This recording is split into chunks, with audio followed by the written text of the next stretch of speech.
When we talk about the American actions in Europe during World War II, most people think of D-Day or the Battle of the Bulge. But few realize just how far and fast Patton's Third Army moved once it hit the ground in Europe.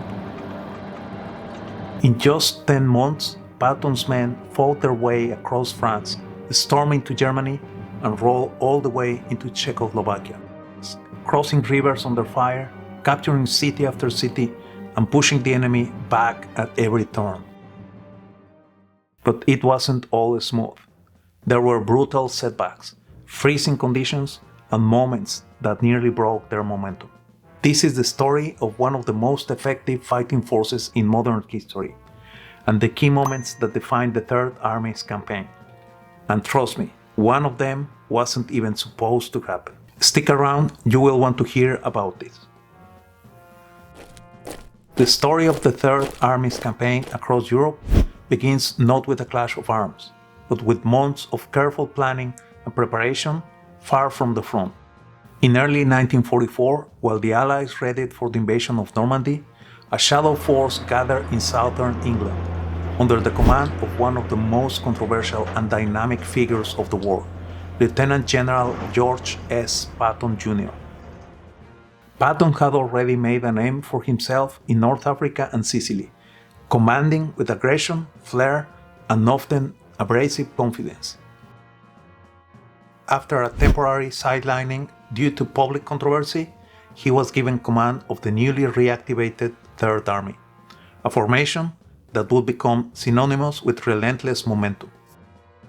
As American and British forces landed in Normandy on June 6, 1944, the Third Army remained in England. Patton knew that his army would not lead the charge ashore, but he also knew that once a breakout occurred, the Allies would need a fast-moving, armor-heavy force to exploit any breach in German lines. His role, when it came, would be to chase the Germans across France, keep them off balance, and deny them any chance of regrouping.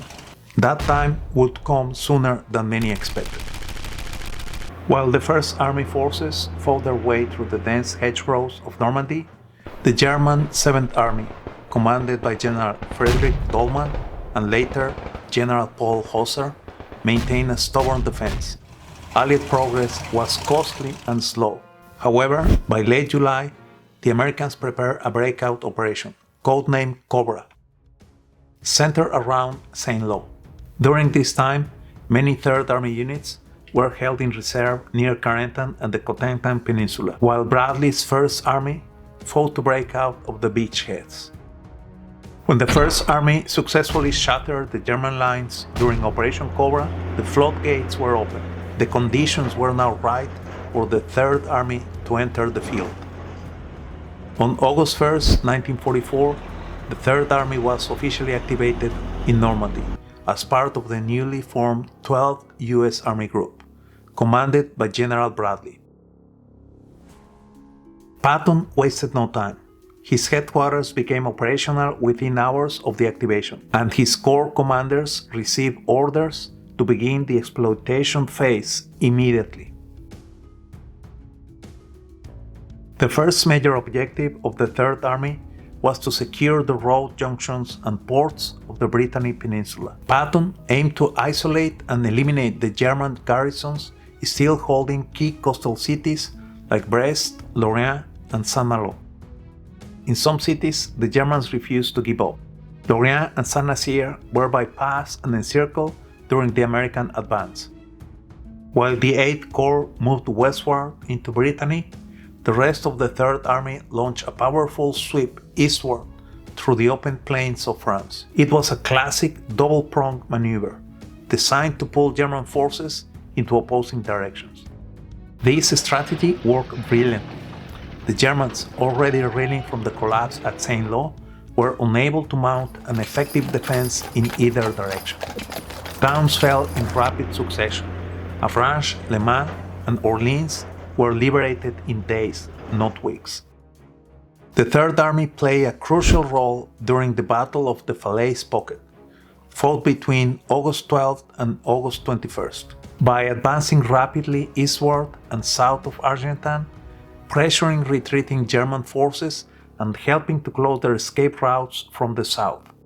At this point, German formations in northern France were disintegrating under pressure. The German 7th Army had suffered catastrophic losses in the Falaise Pocket, and its remnants were streaming eastward in disarray. On August 24th, advanced units of Leclerc's division entered Paris. The US 3rd Army did not play a direct role in the liberation of Paris. Instead, it advanced rapidly east and south of the city, bypassing it to maintain pressure on retreating German forces. At this point, Patton joked that he could be in Berlin within days if fuel and orders allowed it. But reality imposed limits.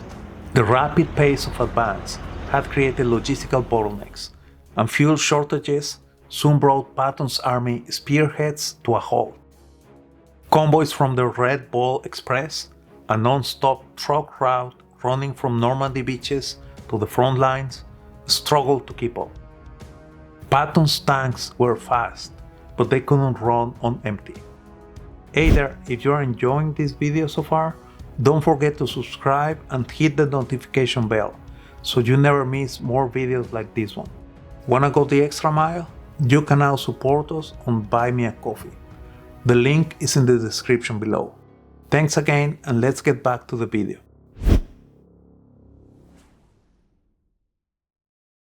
It was during this pause that the strategic value of Metz and the Moselle River basin became clear. While northern France was falling quickly to the Allies, the Germans were reorganizing in Lorraine, determined to hold the gateway into Germany. The Lorraine campaign would test Patton's leadership, the endurance of his men, and the logistical spine of his entire army. The Third Army stood on the doorstep of Germany. The rapid dash across France had carried Patton's forces to the Moselle River and the fortified city of Metz. At this point in time, the tempo of the campaign began to shift. Gone were the wide open roads and disintegrating enemy units of August. Now, the Third Army confronted prepared defenses. The Lorraine campaign, as it would become known, would drag into autumn and become one of Patton's longest and most grinding battles. Metz, with its ring of ancient and modern fortresses, would be the next major test of the Third Army. The Germans had turned Metz into one of the most heavily fortified locations in Europe. Dozens of interconnected forts surrounded the city, many reinforced with concrete and steel, equipped with artillery and manned by determined defenders. It was now held by the German First Army under General Otto von Nobelsdorf, with experienced units from the 1st and 17th SS Panzergrenadier divisions, as well as local Volksgrenadier formations dug in across the Moselle. For the Third Army, the challenge was clear: cross the river, outflank the city, and reduce the fortresses without losing momentum. In early September, Patton launched preliminary attacks to seize bridgeheads near Nancy and Arnaville. The crossings were costly. Troops from the 5th and 80th Infantry Divisions crossed the Moselle under intense artillery and small arms fire. Mud, mines, and determined counterattacks slowed the advance. At the same time, the Germans launched a spoiling offensive from the north near Arancourt, aiming to split the American front and delay the operations at Metz. The ensuing tank battles, particularly the Battle of Arancourt from September 19 to the 29th, became one of the largest armored engagements. American forces, especially the 4th Armored Division, used superior tactics, air support, and aggressive maneuvering to destroy over 250 German tanks, blunting the counterattack and preserving their flanks. With the German thrust contained, the Third Army resumed the siege of Metz. However, progress was slow. Rain turned roads into mud, and supply shortages returned as trucks struggled to deliver essentials across long distances. Fort Rhine, one of the key defensive works outside of Metz, became symbolic of the campaign's frustration. Attacks by the 11th Infantry Regiment met fierce German resistance. Flamethrowers, satchel charges, and artillery failed to dislodge the defenders holed up in deep concrete chambers. After repeated assaults and heavy casualties, Patton's staff suspended the direct attack and focused instead on isolating the city. Throughout October and into November, the Third Army tightened the noose around Metz. Coordinated attacks by the 20th Corps from the west and 12th Corps from the south gradually reduced the German defenses. On November 22, 1944, the city of Metz finally fell, though isolated forts held out for several more weeks. The capture of Metz marked a symbolic and strategic victory, yet this achievement had come at a cost. The momentum of August had been lost, and the Germans had used the time to reinforce the West Wall, also called the Siegfried Line, stretching along Germany's western border. As the Third Army prepared to push toward the Saar River and the German border, another crisis was unfolding to the north.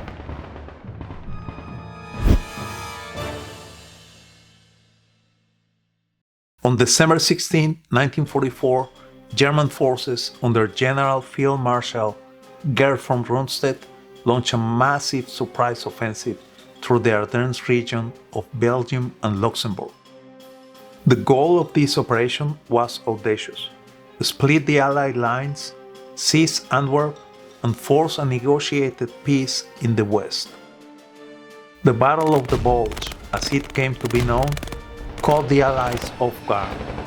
Entire divisions were overrun, and the town of Bastogne was surrounded. Patton's reaction was immediate and decisive. He had long anticipated a German counterattack and had quietly drawn up contingency plans. When news of the offensive reached him, he pivoted 3 full corps, the 13th, the 12th, and the 3rd, nearly 90 degrees to the north, throughout snow and ice, in some of the worst weather in the war. The maneuver was one of the most remarkable logistical feats of the European campaign. In less than 48 hours, the Third Army was on the move, racing toward Bastogne. The spearhead of the relief force was the 4th Armored Division.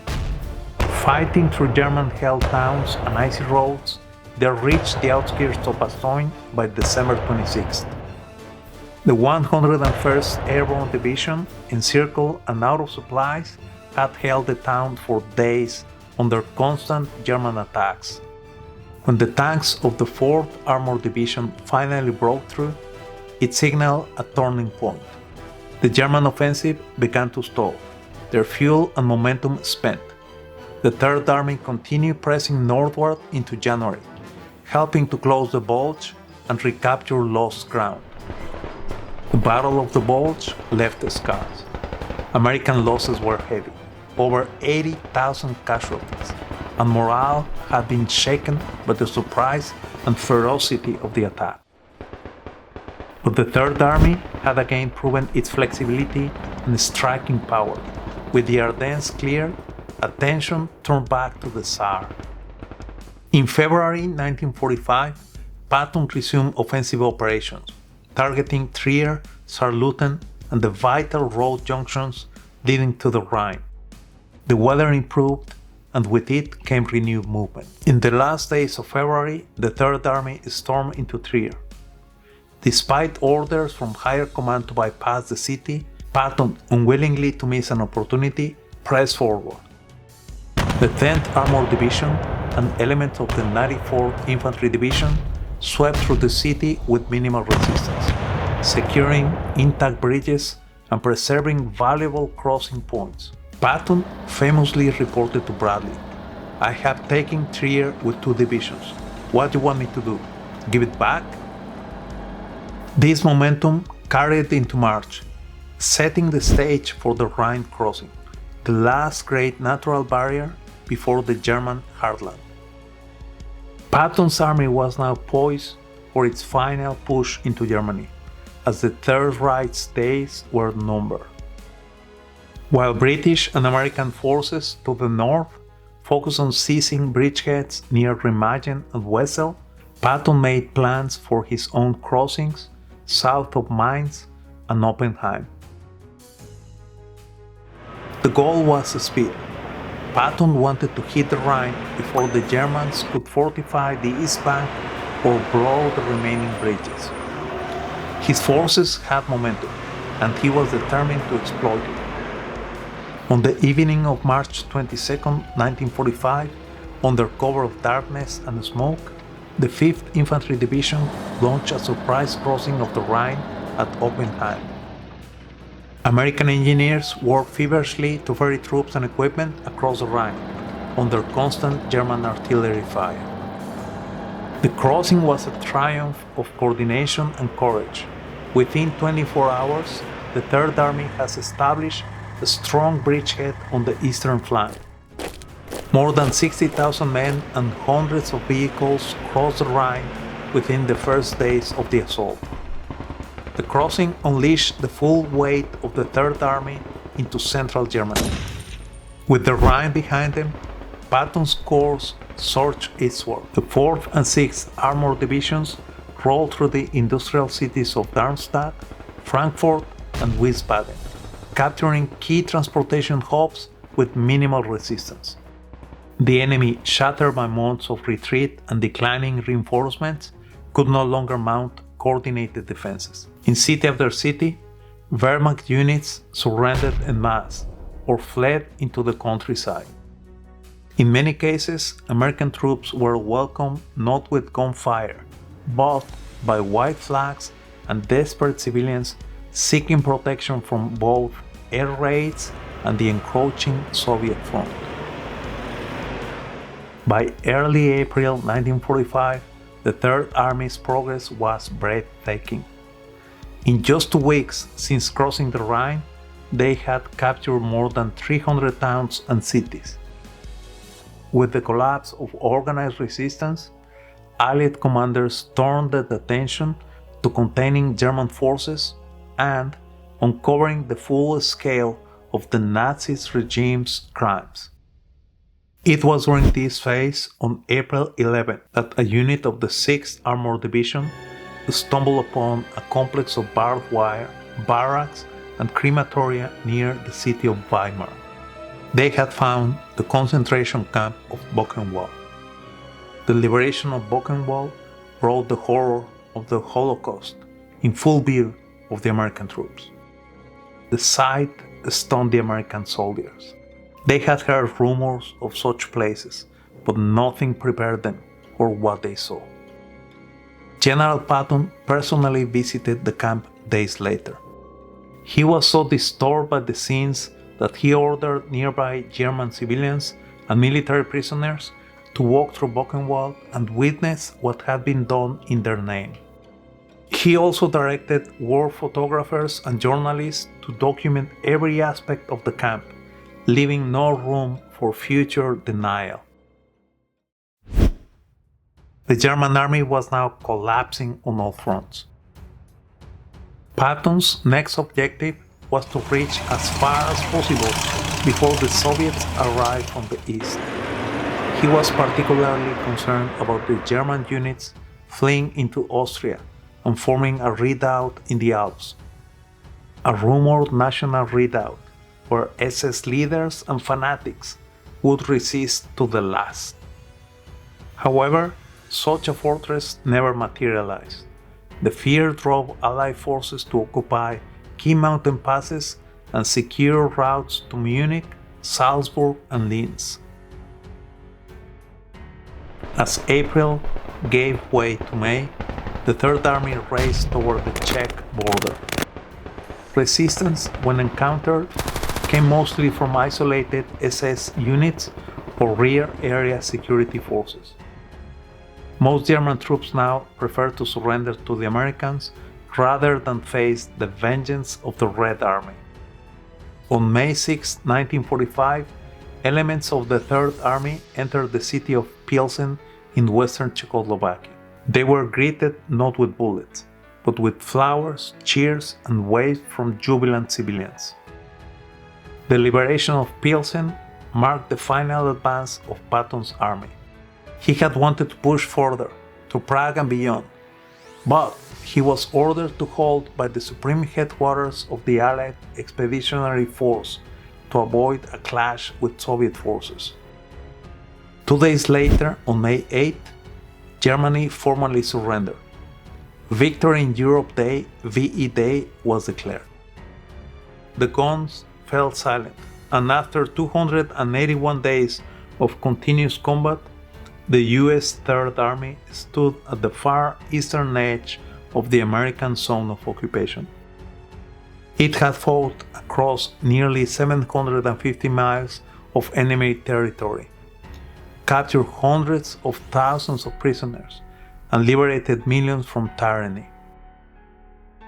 Patton, though proud of his army's achievements, chafed at the constraints of peace. He clashed with the Allied political leaders over the future of Germany and remained fiercely anti-Soviet.